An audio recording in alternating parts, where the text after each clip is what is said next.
is a little update on the sweet corn that put on the damp kitchen towel to chit. It's good news, all but one have fired, so I'm very happy with that. That's taken just around 7 to 8 days. I've got a 24 cell tray here that I'm going to be popping the sweet corn germinated seeds into. This is a Clover, I think it's called potting on compost is the one I'm using now. I'm only growing about 18 sweet corn this year, so this should be more than enough, and I have got a backup already sown in some road trainers just in case these didn't fire. In the end I found it easier to produce an elongated slot to drop the little seedling in, and the towel goes down with no disruption at all. So that's all that's left now, is just to cover these up, give them a water and let them get on the way.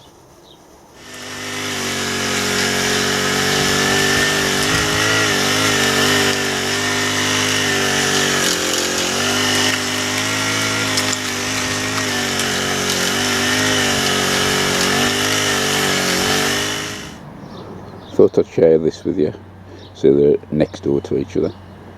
These are my potato beds, as you can see with the buckets, and the end bed there is directly sown.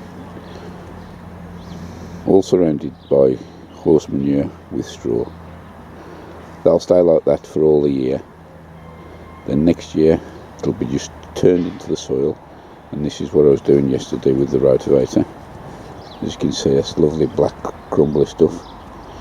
Looks like we've had a visit from Mr. Fox in the night again. And under the enviromesh there is the parsnips. In this middle bed, plan to have the tomato trials with the blight resistant. The 3 varieties are going in there. I think on the end one there was going to be the sweet corn, celery, and anything else I can get in. Throughout the morning I've been joined by this little fella here who's been waiting patiently for a morsel. One of the things I'll be looking at this year is the benefits of growing seed versus plug plants. Now one of the earliest things we sow is onions, and the big boys is from September, October they'll be sowing theirs. But for general growers like myself, Christmas onwards is any time we could be doing it. And we still then got the issue of keeping the plants warm, and that's cost money. So I've got some plug plants. Here I'll be doing a different number of vegetables, different types, which I'm growing from seed, and both plug plants as well.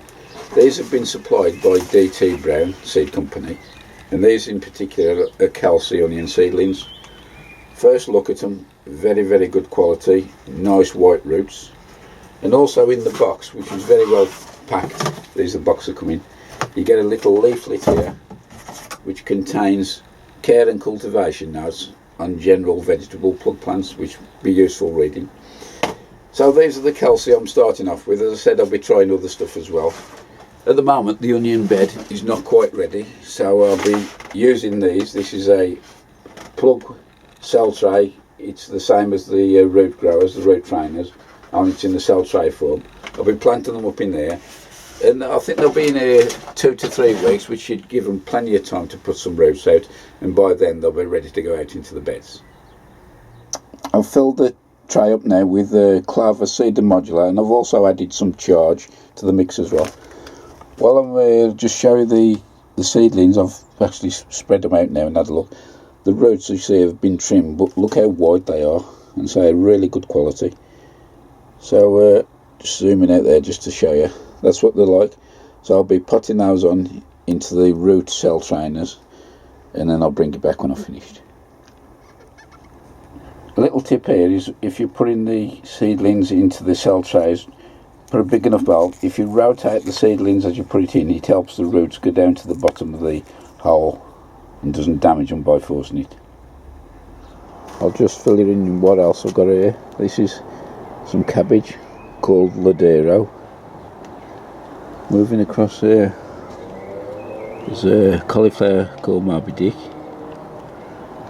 some Brussels sprouts called Bronte,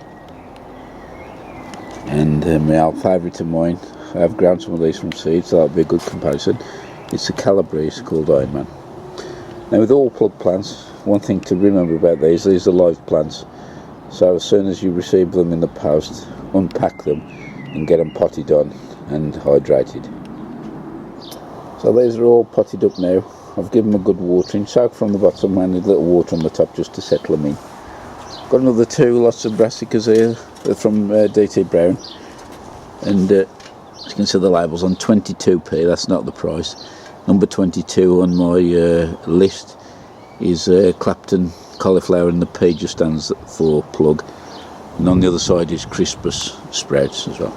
So they'll be going in the greenhouse. They'll be in there for 2 to 3 weeks to get the roots settled, and then I'll be planting them out.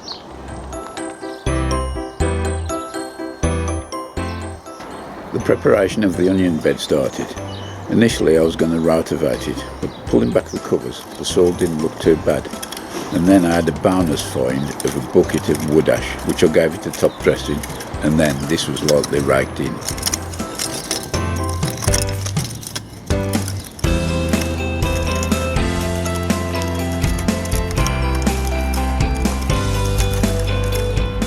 Well, that was raked in quite nicely. I've still left that there. I'm going to put that in with a little hand out, rather risk damaging the shallots. Before I put the onions in, I'll give this another top dressing with 6x, and I'll lightly rake that in. Then hopefully within the next 2 or 3 days I'll start getting the onions out.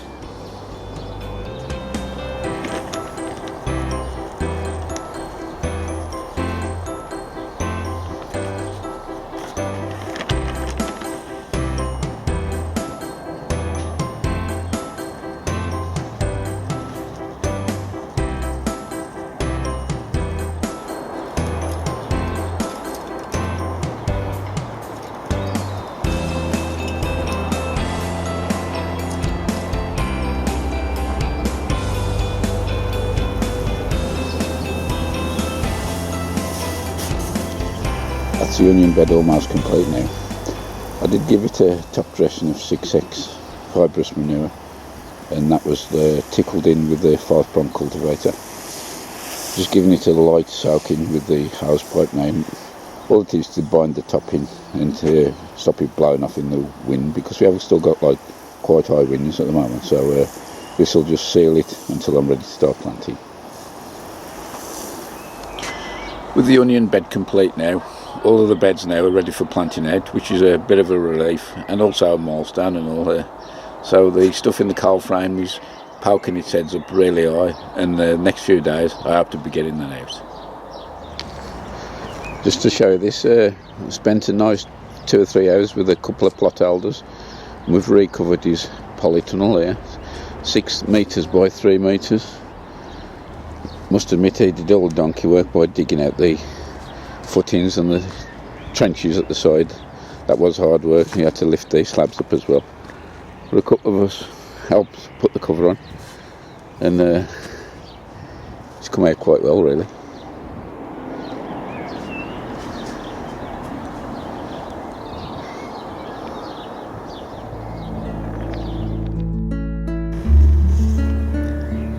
Here are a few jobs that you may wish to consider for the month of May. Keep a lookout for late frost warnings and be ready to fleece over any tender plants that have already been planted out. Keep a full watering can in the greenhouse or the coal frame to prevent shock to any young plants or seedlings that are waiting to be watered.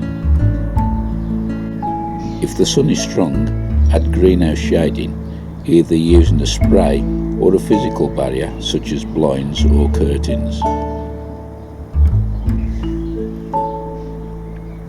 Remember to harden off plants and seedlings fully before planting out. Typically, this is between 2 to 3 weeks.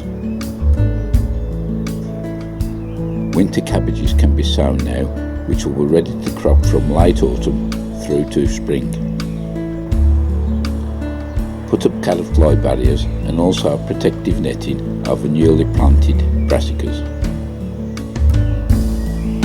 Cover strawberries to protect them from birds feeding on any ripening fruits. Cut off any comfrey leaves and soak them in a barrel of water, and this will provide a rich potash liquid feed.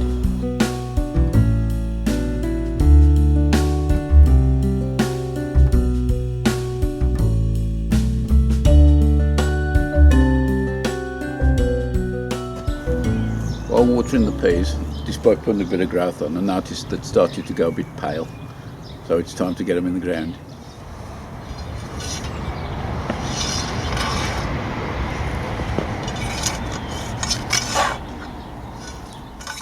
By giving these a good watering, it will make them easier to come out the gutter when we slide them into the trench.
That's the first 2 rows of pea sown in gutters out in the beds now.